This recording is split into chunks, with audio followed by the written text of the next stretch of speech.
Good morning. How's it going, guys? Good morning to Silver Bishop, Noitscape. Good to see you. Welcome to the Starfield podcast.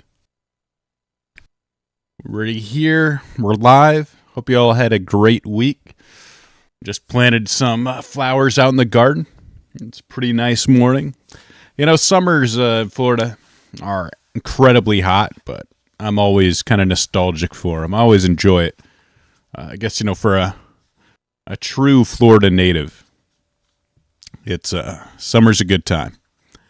Despite the fact that, all the places all the times between like 9 a.m. to 6 p.m. are unbearably hot. Besides that area, it's really good. But that's here nor there. Today, we're going to talk about Marathon. As you saw the title, Stealathon. They've been accused of some theft, and it isn't looking good. So, hey, good morning, Jack. Let's take a look. This is Anti-Real, a Scottish female artist here that the Marathon Alpha released recently, and its environments are covered with assets lifted from my poster designs I made in 2017. That doesn't sound good. Let's take a look. As you can see here, this Alf here on the screen is definitely the same as in Marathons. I mean, they just literally lifted it and put it on there. It's the same thing. And she also mentions here, Bungie's not obligated to hire me when making a game that draws overwhelmingly, seems a little passive-aggressive, overwhelmingly from the same design language I refined for the last decade. But clearly my work was good enough to pillage for ideas and plaster over their game without pay or attribution. And the one here on the left is Anti-Reals. And then the one here on the right is Marathon here. And you can look, it's not the exact same, but definitely very similar. Very similar indeed. Hey, good morning. Good to see you, Deborah, Nuke, Dante. Very good. The gang is all here. It is super similar. And, it's impossible to say, like, is it inspiration? Is it straight up plagiarism? But this looks very similar. Very similar. And it's hard to say, and that the other one, some of this stuff is just straight up copy and paste. It looks like straight up copy and paste.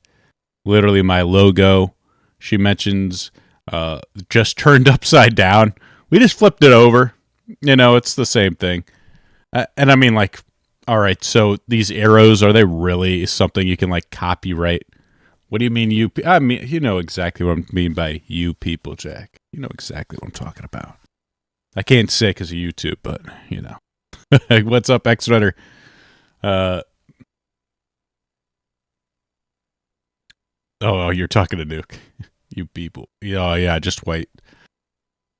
Good old Nuke's just talking about the white man again. All this stuff just copied. Like, it's so similar, and just like slightly altered. Well, let's just flip it a little bit, maybe like tweak a thing or two. It's like this series of stuff. It just seems a little bit too similar. I mean, obviously the logo copied. It's pretty obvious that they lifted stuff, and it's not the first time Marathon's done this. So it's not good. And Marathon had already had a pretty underwhelming closed alpha. They have the stink of Concord on it because it's like a game that you have to pay $40 for. It's not free to play. Like a non-free to play looter shooter that you have to pay money. The closed alpha didn't get like rave reviews. So it's something that they needed it to do well, and it is not doing well. And this is not something they needed at this point. This is another guy, Pyramid Health, saying it's her entire portfolio, man. The further back you go, the more like a new Marathon. Even the QR-looking pixel art shows up on everything. This is so fucked. I mean, you see like her art, and it definitely has the same style as Marathon does. A lot of the stuff similar to Marathon. Though, that's not to say, and I've got another thread queued up here a little bit later, to just kind of show that it's not, she didn't invent this style. It's like an aesthetic. It's a lot of other people have done similar stuff. So it's not exactly like, oh, they just took this like lady's portfolio and like, hey, this is what we need. I mean, they could have. That's the other thing. You don't know. Maybe they did. Maybe they did just, anti-real. Let's just take this Scottish artist's stuff and copy paste it. But yeah, there's a lot of it very similar to, very, very similar in like the aesthetics to this portfolio. So it did not look good. And already the article started. This is from Gene Park. Artists accused PlayStation game of lifting her work. Studio admits to oversight. So Fern Hook, this is from the Washington Post, but I used Archive because they have a lame-ass paywall. Good morning, X-Runner. Good morning, JBB. Good to see you. Fern Hook, a 30-year-old independent artist from Scotland, noticed something familiar about Marathon. The upcoming video game by Bungie, the studio that created the Halo series, is now owned by Sony Interactive Entertainment. Marathon, she said, is covered with assets lifted from poster designs I made in 2017.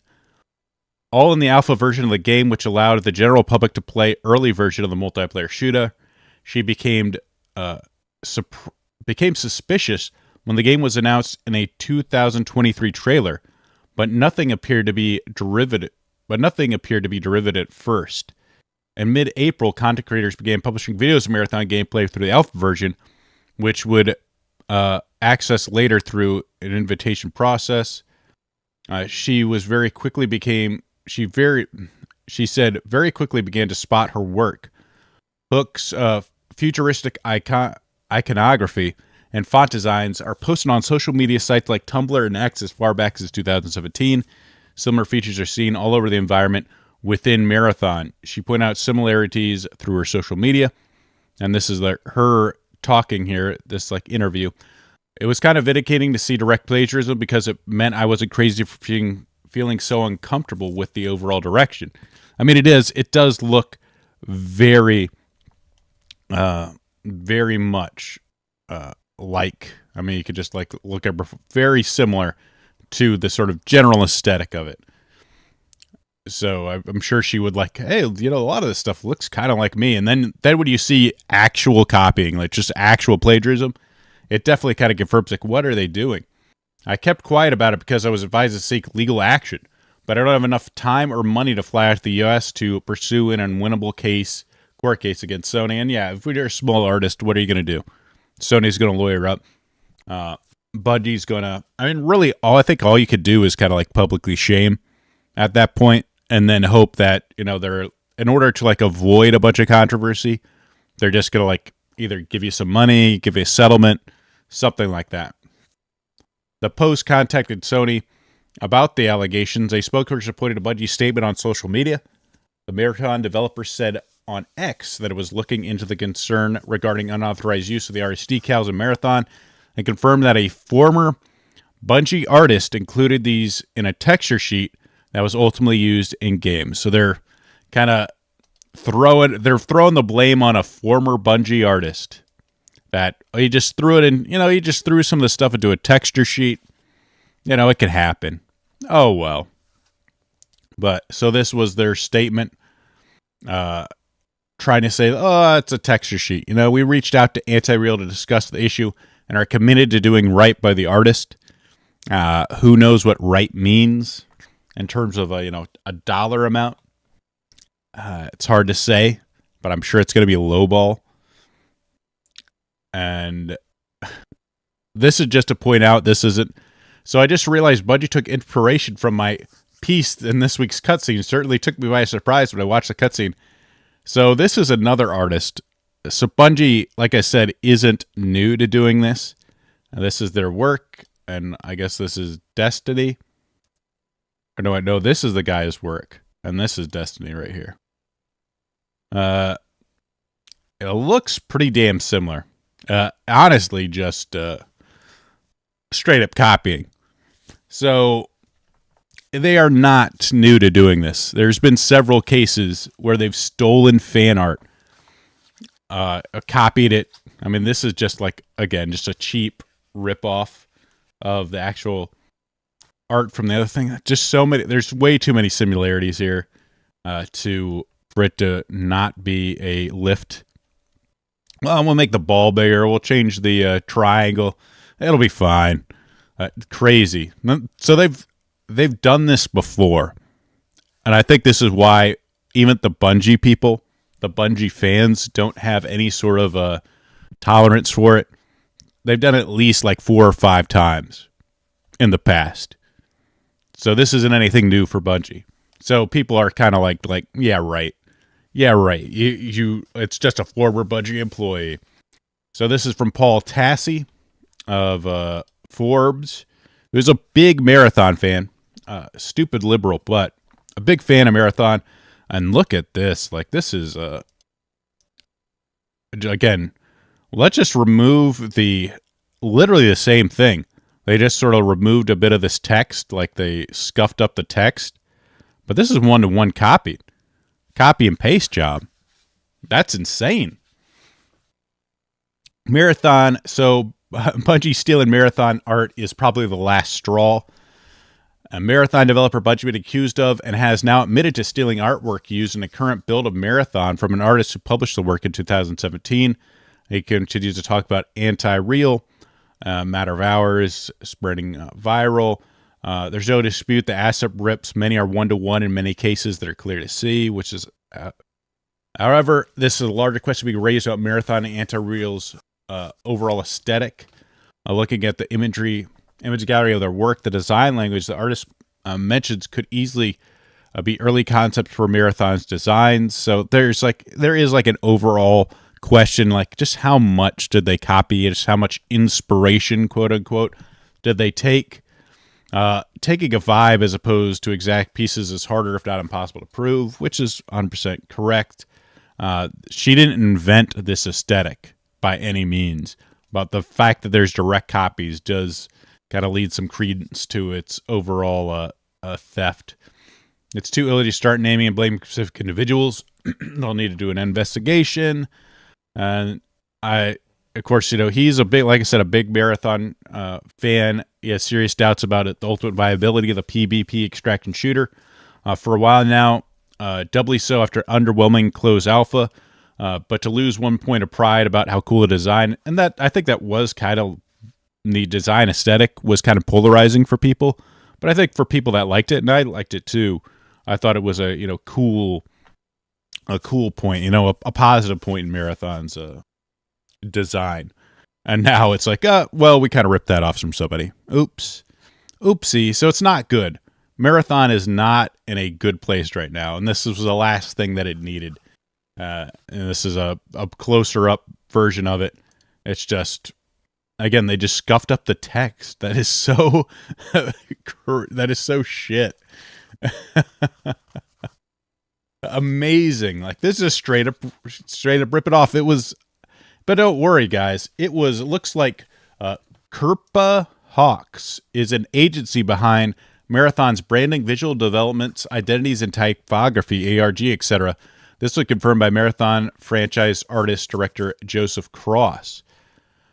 So they're trying to blame them for this stuff now. I don't know, but of course Joseph Cross still follows this anti-real and has been doing it, and a lot of the artists on Marathon have been following her for a long time. So there's still a lot of doubt whether or not, like as this guy pointed out, he still follows the artists, and so not buying that excuse. That was some outside agency, those crazy outside agencies are, you never know. You never know what they're going to do. They're going to copy texture sheets and give it to you, and no one's going to double check. And, it just happens. It just happens. It's kind of a lame excuse. And then they did a live stream, and holy smokes. So, like, one of the things in the trailer where it, like, flashes a bunch of stuff, like, will make me, and then God. Will make me God is, like, one of the taglines. And that's being, like, memed to shit right now. Plagiarism will make me God. Just spamming the chat. So he did a live stream. This was a live stream that was scheduled to, like, kind of address some of the problems with the closed alpha. And then right before it happens, just all this plagiarism talk pops out. Like the day of. Maybe they should have rescheduled it. I don't know. But it would have looked good to reschedule it. And then just absolutely getting destroyed in the comments. The chat not having any of it. Enjoying dunking on him. And like his face here is just priceless. It's just like shit. It's just one of those days. One of those days. And then here addressing it, this is Joseph Cross, the director. Great. Directing this so to here. that extent, I want to send my personal apology to Anti-Real, whose work was used in this case. And I know how unfair this feels, and we're doing everything we can to make this right with her. Her work is fantastic, and we clearly share mutual appreciation for a specific genre of graphic design, and it's very exciting, and I'm excited to have folded that into our style in general. So thanks for listening, and thanks for your patience. Great. And who said, and if they can, cut her a check, a nice fat check, I'm sure maybe it will work out. Maybe it'll work out for her, for good old Anti-Real. She'll get paid for it. I think that's exactly, that would be the right thing to do. Or royalties, maybe. Get a little percentage. I don't know. I don't know if Anti-Real should take that deal, actually. Maybe just want a straight check and not based on sales numbers.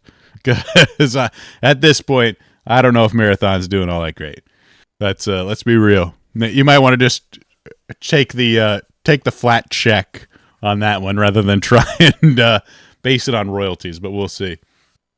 And here's Paul Tassi kind of defending Joseph Cross, coming after shitting on him for the entire day. He is like trying to defend him. This is just kind of showing off. This is some of his earlier work where he made funny helmets and took pictures at a beach. So, I mean, like the general design of some of these characters are definitely his. But, I mean, I don't know about the other stuff. And this is an interesting thread. And this is Marathon looks like, so heads up, do your homework. So this is just a general thread, kind of going over the aesthetic that Marathon used, and that fact that it's not, invented by Anti-Real here. There's some earlier works with the logos. This actually reminds me a lot of Splatoon, very similar to that stuff. I mean, this is 90s. This is from Switzerland. Just a G-Muck here, doing kind of this type of thing. And this is from, Milk Pack pointed out. Let's see. Let me see if I can. Where's the thread? Milk Pack pointed out there are several big landmark designers like Neville Brody, Ian Anderson, Burton Kramer, Amir Hoffman, and this kind of looks similar to the other, that little like point designs. All these decals all over the place. Pretty cool stuff. Different pictures here. Very simplistic, that sort of like vector type of like text designs. Pretty cool stuff. Honestly, I like the aesthetic. I don't know if I'll play Marathon because of the aesthetic, but I like that. I like this kind of stuff, like this sort of futuristic type of design that's used. Ooh, that was pretty nice. Chairs, different works and stuff shown off. It's pretty neat stuff. Obviously, like there's like a definitely a Japanese type of influence in here too. There's some different games. People pointing out stuff like for Ghost in the Shell, Mirror's Edge. I think people included. And there's a lot of. It's like I said, it's not invented by Anti-Real. So that's kind of a counterpoint to a lot of people saying like they just stole like the general vibe of what she did. But so there's a lot of stuff that even I'm sure Anti-Real used as inspiration. A lot of the stuff is always built on each other, inspired by and built up for other people. That's Marathon's kind of look. So it's not one-to-one. There's definitely some one-to-one stealing of the stuff, but some of the color choices, like stuff like this is from Mirror's Edge. That definitely seems like Daft Punk for sure. So I'll admit with art, a lot of this stuff is always like built on top of each other. So that's why it is very hard to just say like they just stole her vibe and ran with it. But there's definitely like when you look at some of the stuff, like there's definitely some theft going on here. I mean, you can't look at something like this and say that wasn't stolen. They definitely failed to do their due diligence here. Some artist just straight up copy this and try to pass it off as a texture, thinking like no one's going to notice. But it's not good. But it's definitely, like I said, like for context, she did not invent this style. A new report reveals that Bungie studio morale is in free fall following the mixed Marathon alpha feedback and art theft controversy. The vibes have never been worse. Oh, darn. I love this picture. Big things happen in Marathon official, it seems. Overall, like, just people are... And of course, the audience is definitely eating it up. Anytime controversy comes, there's always no shortage of people that are going to dunk on you. And I mean, some of it's deserved for real. But at what point does the dog pile become too much? I don't know. But it's Bungie has reportedly scrapped its original June marketing plans for Marathon, which include a new trailer and pre-orders. The open beta in August may shift to a roadmap of public playtests instead. So they're scrambling. I mean, already, as I mentioned, the general reception to the closed alpha was not good. They need this game to sell. And it does not look like it's going to at this point. Like I said, the stink of Concord is on this game, whether they like it or not. And the fact that the closed alpha did not, rock anybody means that it's not looking good. So they need to regroup. And, of course, then they had the art theft on top of it. So they're scrambling right now. This is a game that is in trouble. Definite trouble. So it is not looking good. But just to conclude this story, I'm going to this is why I don't feel bad at all for Marathon. And this is from a GDC talk. This is one of Bungie's devs. And this picture is old and grainy because it's an old picture I actually found on my cell phone because we took down that motto a little while after D2 launch as we evolved our view of what success really meant. And our new studio motto, this is a more recent picture, is we create worlds that inspire friendship. Wow. And this new studio purpose has a bunch of benefits over the old one, like including the fact that we make games we want to play. It sounds a little too much like it's just like gatekeeping for bald middle-aged white guys like me. Oh, no, not bald middle-aged white guys. Because that is the greatest sin you can do as a game developer. Make games for white guys. I bet you'd like some middle-aged white guys to play Marathon right now. Huh? Wouldn't you? Wouldn't you? So, yeah. Rest in piss, Bungie. I hope you go out of business. And I think this is funny. Honestly. I hope Marathon fails. It'll be a fun disaster to watch at least. But when you sit up here and make jokes about white guys, well, I just can't feel bad. I can't feel bad for them at all. And what the hell is this? Like, I've probably covered this before. We create worlds that inspire friendship. That means Nothing. Also, they remove proximity. They don't have proximity chat in Marathon. How is that inspiring friendships when you can't even talk to each other? Because, oh no, someone might say a bad word. Someone might mean to a girl. Oh, we can't have that. Because, games that we would want to play, like men would want to play, would have proximity chat because it's fun. And we don't really give a shit if, a few choice, groups have a bad experience. It's ridiculous. So, really, Bungie just getting what they deserve, as far as I'm concerned. Have fun with that. Exactly. Hey, sometimes, you have to deal with HR, you have to deal with customers all day. Sometimes you just want to get into a video game and take your day out on somebody. I mean, why can't you do that? Why can't you do that? I mean, that's the fun of video games. And it's been robbed by people like this, by Bungie, not letting us have proximity chat to call our teammates garbage. It's ridiculous. Well, let's switch topics. Like I said, rest in piss, Bungie. And let's talk about Starfield. This is from Swerve. He asked me to cover this, and it's actually very interesting. Of course, Swerve is a friend of he's part of the T-Rex army. Definite friend of the channel. We always he loves, he kind of focuses in lately, been focusing in really on Bethesda games. Played a lot of Skyrim, and now he's really getting into Starfield. So this is cool to see. Oh, Captain, my captains, welcome back for more Starfield. He makes some cool videos. Lately, some articles have been throwing shade at the Starfield modding scene, saying it's in rough shape, modders abandoning ship, not enough mods, the works.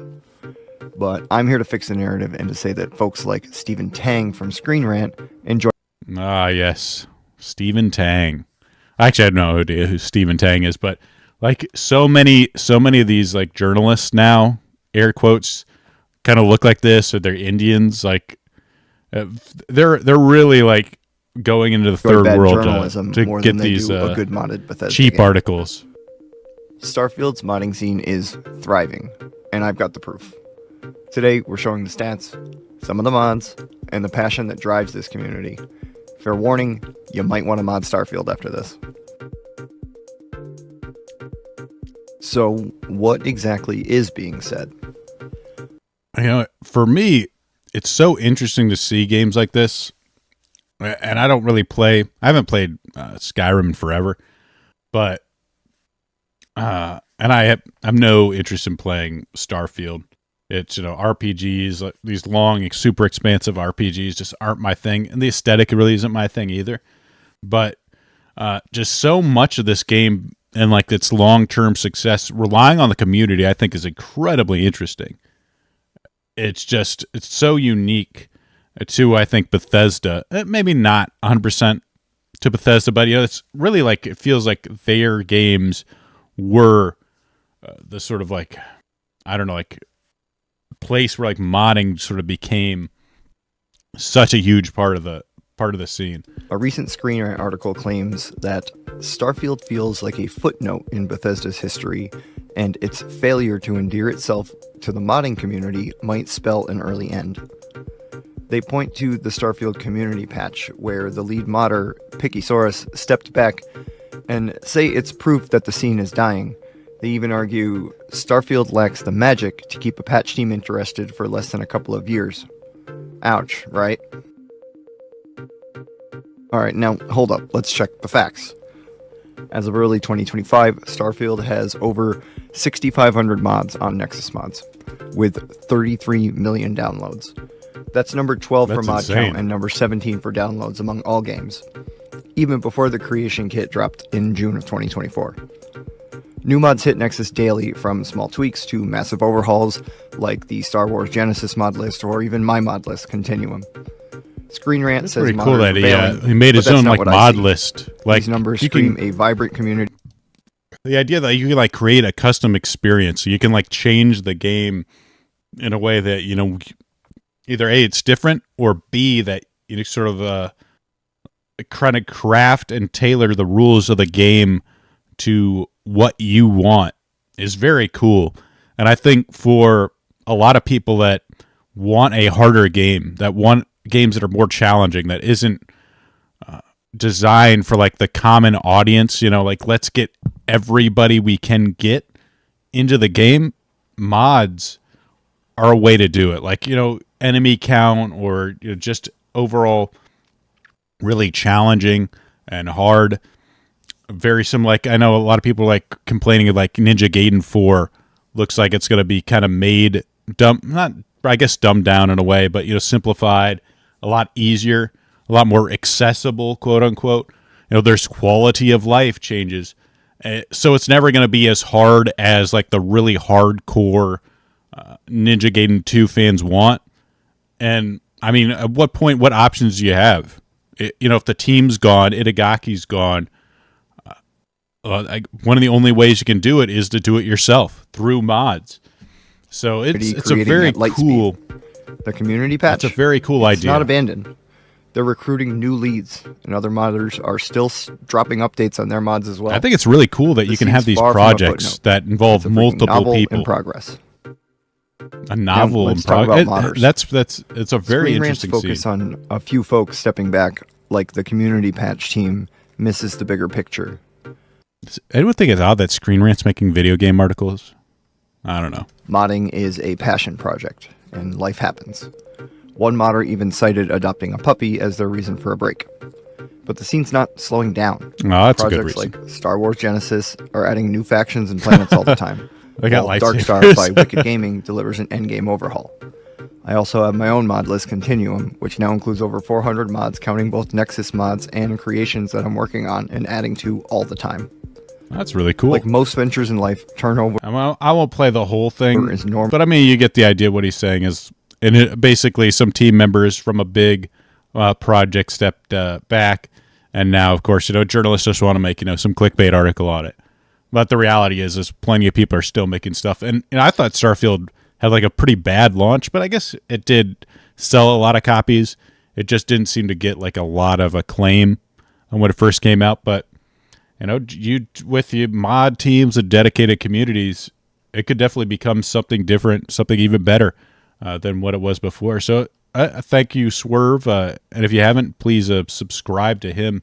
Let me see if I can share. I don't know if I could share his thing, but I'll copy the link. I'll copy the link and post it in the chat so you can check out the rest of it. Be sure to check him out. Of course, he's a friend of the T-Rex, member of the T-Rex Army, friend of the channel.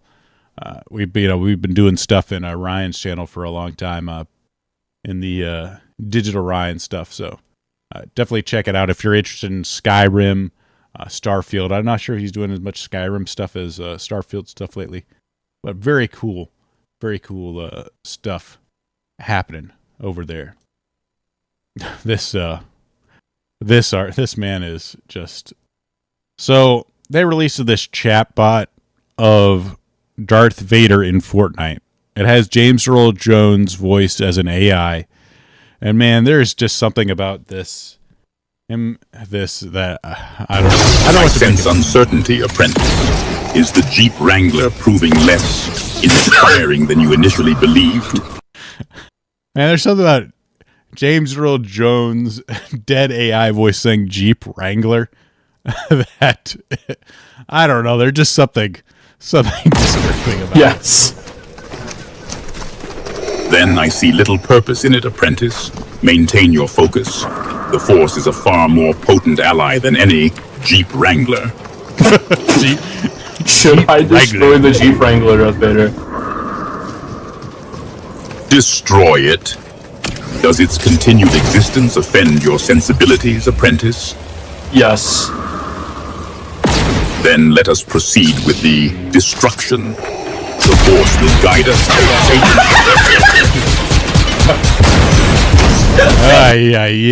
Yeah, man. It's funny, but I don't know. I don't know about it, man.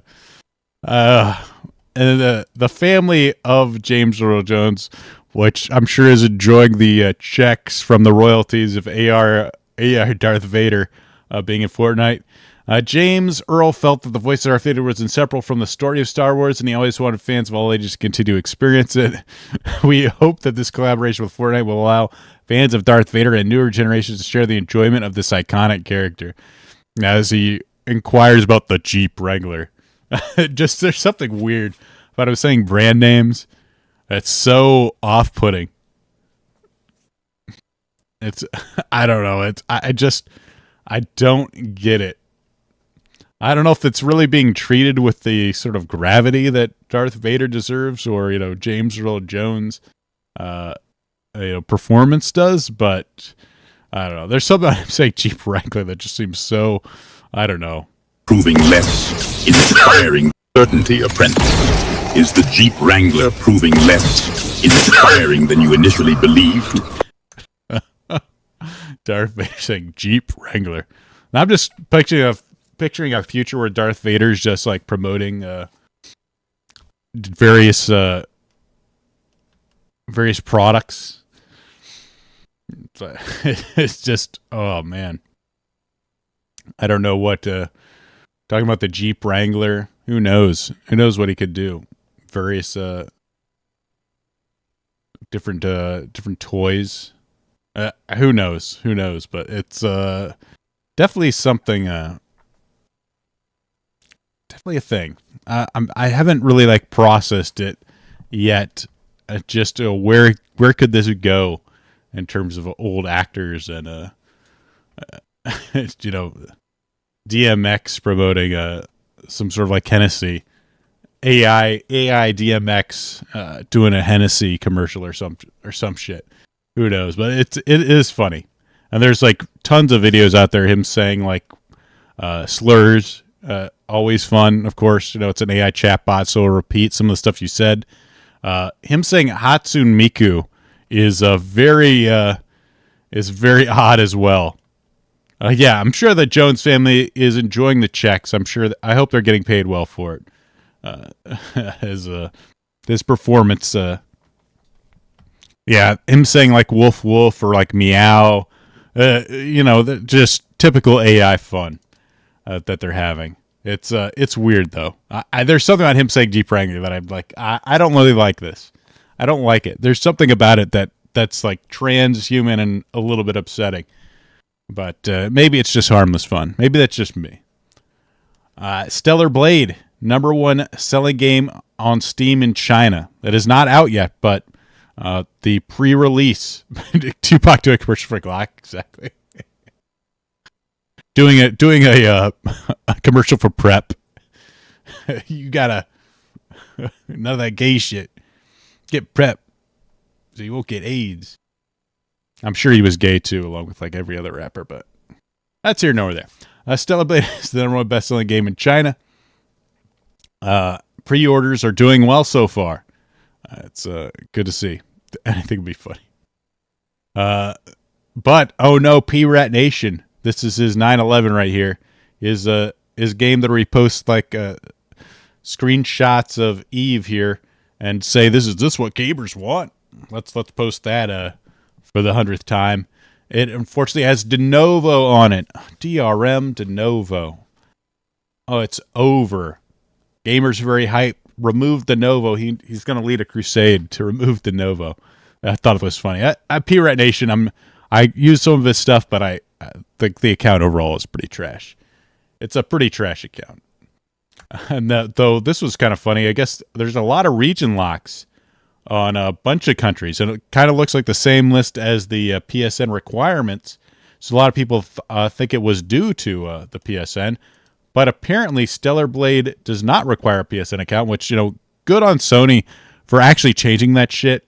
It was, especially on a single player game, it was stupid to require PSNs. It's never worked out, I think, for any third party to like have that in it, especially when, like I said, when there's no multiplayer component to it, really.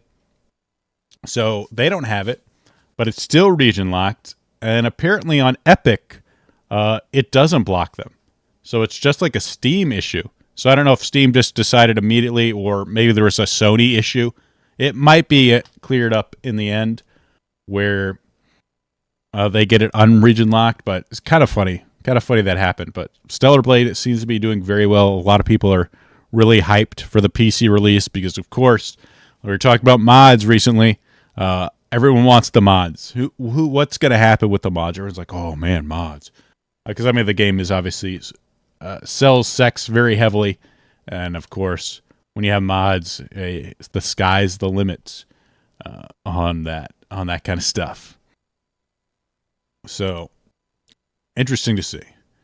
Another Sony news: Helldivers dev assures total commitment to the game, while a very small team works on a secret project. So apparently, the next project, Arrowhead is going to 100% self-publish rather than use Sony, which, as confirmed, Arrow will be self-publishing the next game. The studio chief shared this tidbit info after one Discord member asked whether the studio's next game might suffer the same fate as the PSN requirement debacle that happened temporarily for Helldivers 2, where Sony mandated everyone who wanted to play Helldivers sign up for the PSN account network, which didn't go well. So apparently they're going to self-publish, so they will not be tied into that PSN requirement, which it was kind of a controversy, and it didn't go well. So it's cool that they're going to be able to do it. I think they did benefit from the tie-in with PlayStation. They helping promote it. They helped get when their servers were way overloaded. The PlayStation gave them some support too.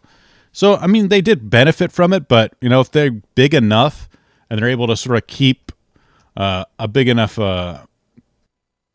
sort of dedicated audience to Helldivers, if the next game's similar, I don't know if it's going to be Helldivers 3. It's probably a little bit too early for that. But, if they're working a dedicated audience that's going to kind of transfer over to Arrowhead, play another Arrowhead game, then it could definitely work out.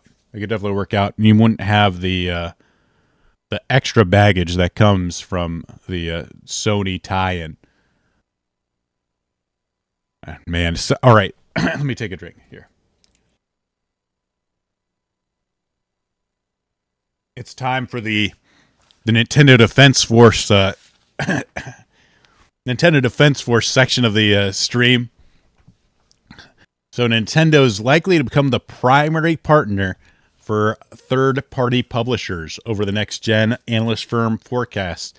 He thinks the Switch is going to sell over 100 million units in 5 years, which is crazy. Nintendo will likely become the primary partner for third-party game publishers on consoles in 5 years. Analyst firm has forecast, which, it's a forecast, it doesn't mean anything, by which time Switch will have sold 100 million units. That's a very, very vigorous forecast here. A fresh report on the coming year in video games and beyond from veteran firm DFC Intelligence states that Nintendo is likely to beat its own forecast for Switch 2 sales this year slightly. I mean, I think it really depends on how many units they can actually put out. Nintendo has said it expects to shift 15 million Switch consoles before the 31st of March in 2026. Though the DFC forecast Nintendo will in reality sell 16 million.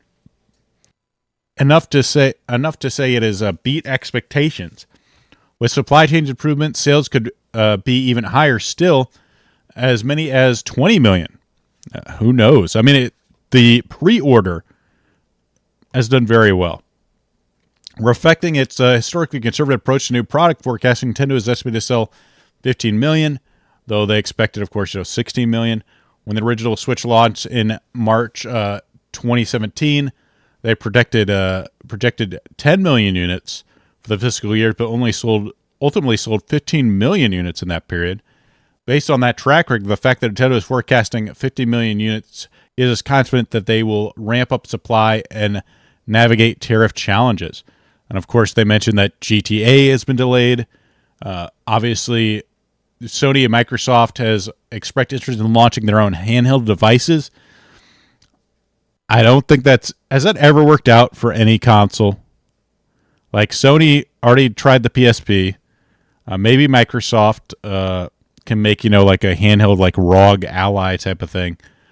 But you can't beat Nintendo in handhelds. It's historically never worked.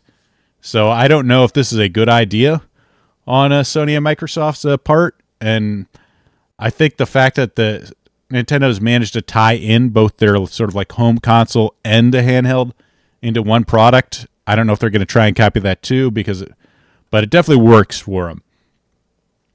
But they, won't get their sort of next generation out until 2027.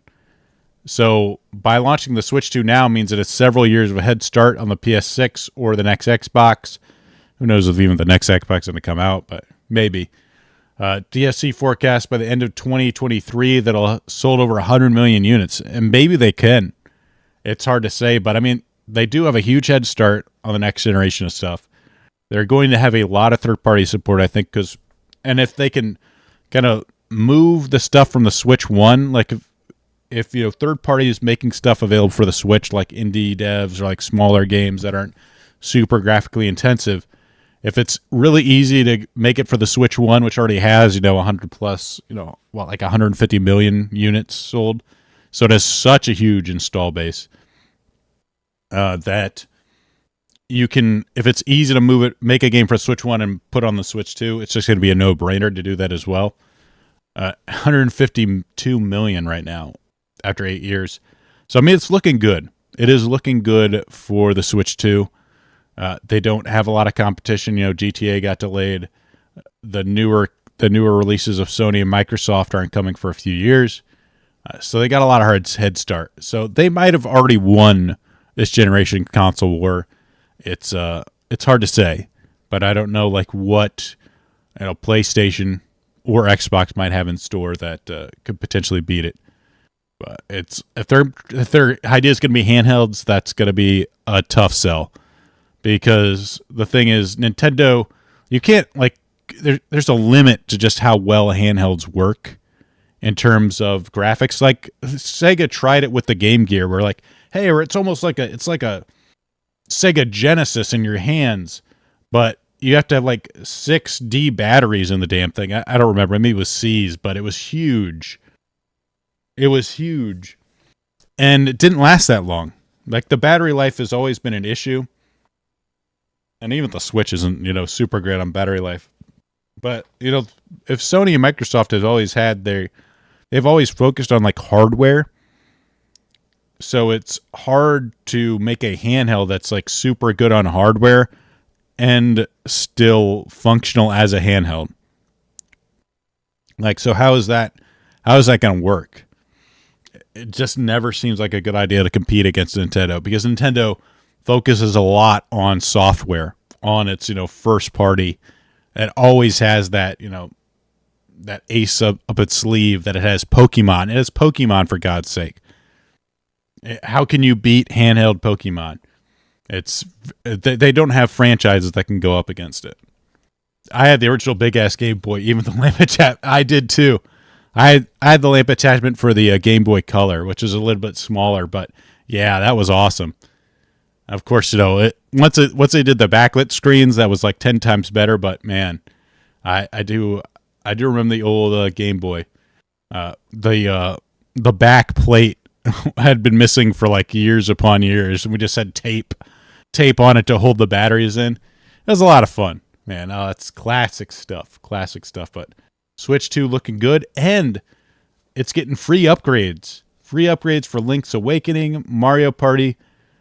So they're charging for some upgrades for like what the heck is it? Breath of the Wild and Tears of the Kingdom.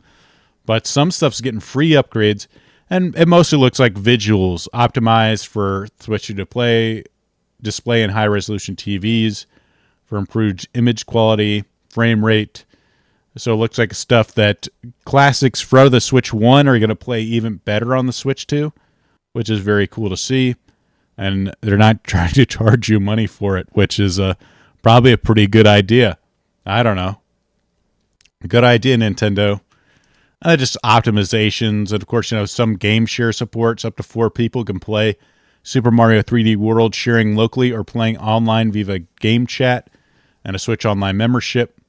2 people can play Bowser's Fury together. So there's a lot of cool upgrades that you have with this. So if you already have the game, you can play it even better on Switch 2, which is nice. So you don't have just Mario Kart when it comes out in June 5th. You get sick of that, you could play some classic Switch 1 games.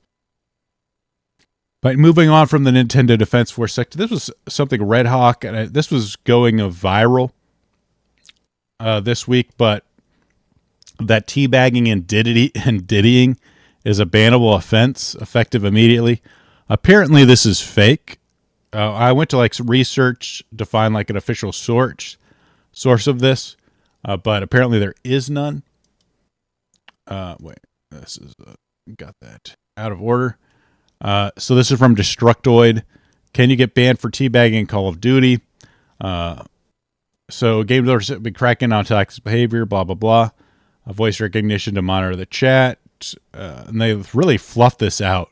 So can you get banned for in COD? So no, teabagging is not a bannable offense in Call of Duty, and neither is diddying, which it's pretty funny that's become a thing. You can find COD's Code of Conduct on Activision's website for more information on what is allowed and what isn't allowed in the game. Social media posts with the below attached went somewhat viral, claiming COD players can be banned for teabagging or diddying.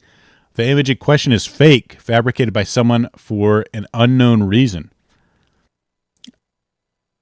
So COD's Code of Conduct, when it comes to treating everyone with respect, reads as follows, which is very vague. We do not tolerate bullying, harassment, including derogatory comments based on race, gender, identity, expression, all the good stuff. Implication of a person, agenda, or movement that promotes discrimination or violence based on the above, blah, blah, blah. All members of our community should be treated with dignity and respect. Communication with others using text or voice chats, but be free of offensive or harmful language. Hate speech and discriminatory language are offensive and unacceptable as harassment and threatening other players. So it doesn't specifically say teabagging. Now, whether or not, bullying or this could fall under bullying and harassment, I don't know. And the fact that Activision or Raven Software haven't come out with an official statement since, this was circulating on Facebook and a lot of different places. I'm surprised they haven't straight up said it's fake or said teabagging's okay. But I have a feeling that they're intentionally not doing that because they don't want to say that it's all right officially because they want that sort of a plausible deniability. If they do want to ban people, maybe they could ban you for teabagging. It seems like this is just so vague and open that you can just make almost anything. I can't say I banged your mom anymore, which classic. Why wouldn't you want to do that? So the fact that they don't specifically haven't specifically come out and said it's all right is kind of bizarre. Since I don't think this is good for their PR, but maybe they don't care. I don't know. The fact that they want to leave this open to allowing them to ban you for teabagging might be something. This is just super vague, and of course, really lame. Well, so much of this stuff can be. I think with a lot of this stuff, where they talk about cultures, faiths, all this stuff, it's almost always not going to benefit white men. So it's always that double standard that comes out.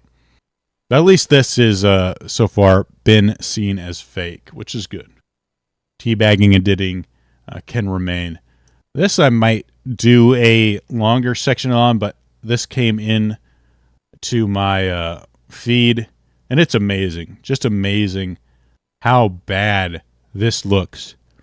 And Unreal 5 engine is what the Silent 2 remake used, and it just shows you what a curse it is on gaming right now. When you look at the top, this is much older, much worse graphics, but look at the difference in artistic integrity that the top has versus the bottom. You have the eyes blacked out. You have these harsh shadows on top. It looks creepy. And then in the bottom, nothing. Soulless garbage. And people are blaming remake culture on this, and maybe that is a thing. But the fact that everything from Unreal 5 looks like this is not good. The fact that people are using these sort of shortcuts with these engines isn't a good thing. And I watched this. I think it's called Meta Abuse is the name of the channel, but they're kind of going over Unreal 5 from a development standpoint, and it's really easy. Like, since Unreal 5 is so popular, and it's probably taught in a lot of these video game development schools. A lot of people know it and they've used it, so it's really easy to onboard people, especially if you're like hiring temp work too, when you're using Unreal 5. So it makes development a lot easier from that standpoint. But the downside, like Silent Hill, the first one, Silent Hill 2 used a custom engine. And just look at the results of the lighting. It looks scary. And then you have stuff on the bottom. There's nothing there. It is so much worse. Like, if you want your game to be taken seriously as art, I mean, which one do you want? It does not look good. And this is just one of the things I hate about Unreal 5, and the fact that it's just so glaringly obvious what some of the stuff that's going wrong with gaming. It's lame. It's lame for sure. I might do a little more on this later on Unreal 5, but I just couldn't believe when you look up the comparison of these two shots, just how bad. Like, this is the new one. The one on the bottom is the new one with the higher polygons, higher everything, and it looks 10 times worse. This is what you're getting with remakes. And like, yeah, it's modern audiences, but it's like it's just bad. It's just bad. It's not even like woke or anything. This is just shit. But moving on. This was actually kind of a neat thing. Kind of a little obscure, but huge potential Ben Mani news. So this is a branch of Konami called Ben Mani. They handle the DDR, a lot of arcade stuff. A new branch of Konami called Konami Arcade Games, which split off from Konami Amusement. Konami Amusement apparently handles pachinko machines. DJ Yoshitaka will serve as the CEO of the new branch. No guarantees on what will happen in the future, but we can assume Ben Mani will operate here. So this is just... so maybe we'll see more Konami arcade games and potentially more DDR coming out. So that is cool.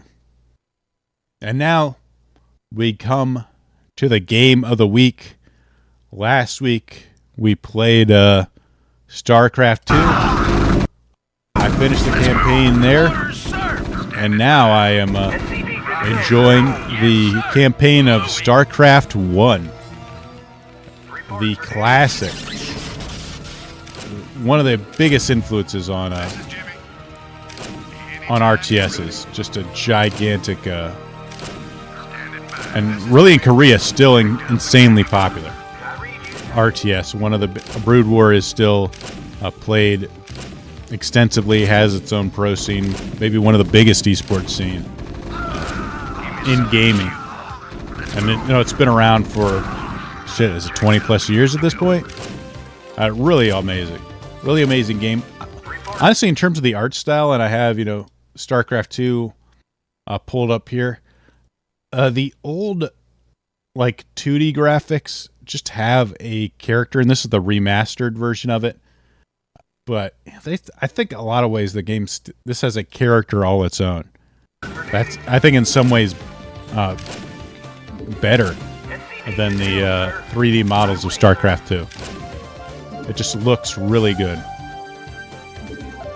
And here I'm restarting the mission here because first the AI in StarCraft 1 is super annoying. Like it doesn't.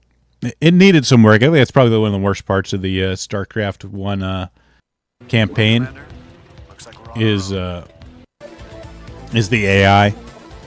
Hasn't been developed, and of course this is the one where this is a game where ghosts will pop out of a dropship and lock down 3 of your siege tanks in 0.025 seconds. Just instantly, the second it drops, it's already targeted 3 and launched. There's no cooldown on like the casts, so it's just instantly. It's so annoying, and lockdown lasts forever in this game. It sucks. Exactly. This mission was super annoying. I just had to like spam air units. The thing in StarCraft 1 without Brood War, air units are insane. There's like almost nothing they can do once you have like a 12. Oh, the nukes. Yeah, I got nuked a few times as well. It wasn't fun, but overall, like it's so funny to see the difference between StarCraft 1 and StarCraft 2, especially going from StarCraft 2, because you have to select each worker and bring it to the mineral patches. It's not like they just rally and start mining, even if you rally onto the patch. So much of that stuff has been automated in StarCraft 1.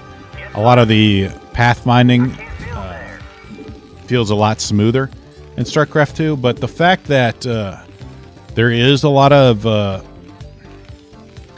manual things needed in StarCraft 1, I think really allows the skill expression of the pros that have insane APM to manage their army, manage their macro. The fact that, like with StarCraft 1, you can't control groups of buildings. You have to select them individually. In StarCraft 2, you can. You can select your StarCraft 2. You can select your entire army with one key, and you can in StarCraft 1 you can only have up to like 12 units in a control group. So there's a lot of limitations on what you can do in terms of army control. But you know the Korean players make up for it with just amazing skill. That's both precise and insanely quick.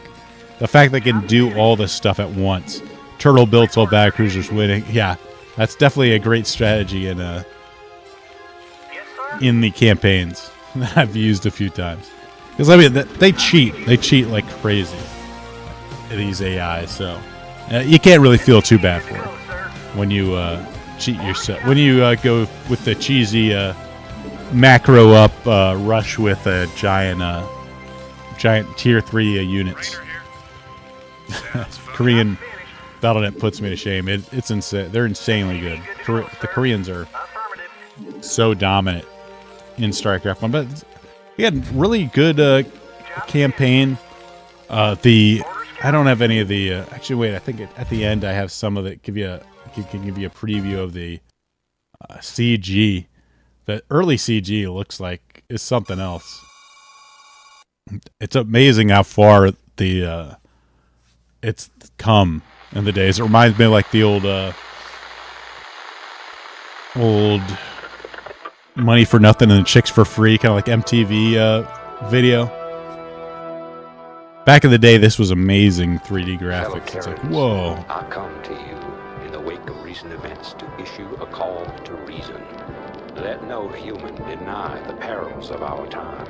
While we battle one another, divided Look by at that. the strife of our common history. Look at those textures, the tide man. of a greater conflict is turning against Whoa. us, threatening to destroy all that we have accomplished. It is time for us as nations and as individuals. The battle cruisers still look pretty cool. They're not super detailed, but they're pretty cool. The tides of an unwinnable war are upon us, and we must seek Got the little refuge carriers. on higher ground, lest Sir. we be swept away by the flood. The Confederacy Oh, no. is no more. No. Whatever Confederate flag. semblance of unity and protection it once provided is a phantom, a memory. With our enemies left unchecked, who will you turn to for protection? I always like the sort of southern accents of Is self-evident. We have seen our homes and communities destroyed by the calculated blows of the Protoss. We have seen firsthand our friends and loved ones consumed by the nightmare. these graphics, man. Unprecedented and unimaginable. That's one thing that just straight up gotten better is the 3D art. The time has come, my fellow Terrans, to rally to a new banner. In unity lies strength. Already many of the dissident factions have joined us. Out of the many, we shall forge an indivisible whole, capitulating only to a single throne. And from that throne, I The explosions shall watch too. over you. From this day forward, let no human make upon any other human. Let no Terran agency conspire against this new beginning, and let no man consort with alien powers. And to all the enemies of humanity, seek not to bar our way, for we shall win through, no matter the cost. That's the end of the Terran campaign. It's but the 3D sucks. But I don't know, that something about the 2D, these 2D graphics, man. They still got it. They're still better than a lot of the 3D stuff you see nowadays. There's just something about it that's so good. And other people have mentioned the sort of readability of these 2D graphics are much better. I have to agree. They're very distinct. They have their own outlines. The way they move kind of feels... It's easy to kind of say that it feels clunky, but it's easy to like look at these older games and say like, oh yeah, the way they move is kind of weird. It's not as smooth as 2, and it's like better. But in a way, like managing these units, like I mentioned before, allows for a lot of skill expression in the game, and some of these hardcore players have taken it to the extreme. Removing the skill ceiling isn't necessarily a good thing, and it's I think it's a lot healthier to look at older games and not really dismiss them to their age, but see in some ways like what did you lose by automating all this stuff and adding a lot of these quality of life features. Yeah, I think in a lot of ways the amount of developers almost hurts companies. At some point there's diminishing returns, and even beyond that I think you just lose so much of the flavor. Because yeah, right now, like as Bullrush said, a small group of developers made something that's much better than a group of like 3,000 developers can make. Just amazing game. One of the part of the sort of like height of RTS. I don't know if RTSs are going to come back because they require a lot of skill, a lot of management, and even if they do come back, just how much is going to be like super automated, automatic type of stuff. Oh yeah, spawning overlords. You hear that a million times. You must spawn more overlords, or like pylons, like construct additional pylons. I just hear that constantly.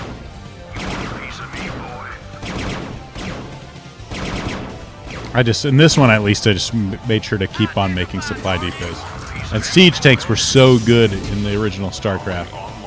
If you don't have ghosts dropping in and locking down all of your siege tanks, they were just amazingly powerful. Hey, no problem, JBB. Good to see you. I think it is about time to wrap it up. StarCraft 1 is the game of the week. Just amazing game. And I think graphically superior to StarCraft 2 in a lot of ways. Fire awaits you. March forth and take it. I mean, this is good in its own way, but I don't know, man. This just looks so... There's just a crispness about these units. It's so crisp that I just love. And like the ground here and the details on the ground and the paneling, it looked so good. So good. It just this doesn't have that same feeling to it. Yeah, it's definitely insanely balanced too. Well, guys, that's it. Hope you enjoyed it. Be sure to like and subscribe. I'll redirect you over to Jack's channel. He'll be doing post 0. Let's see what. Let's move over here. Let's hit the redirect. Where is it? Redirect. Let's see if we can find Jack here.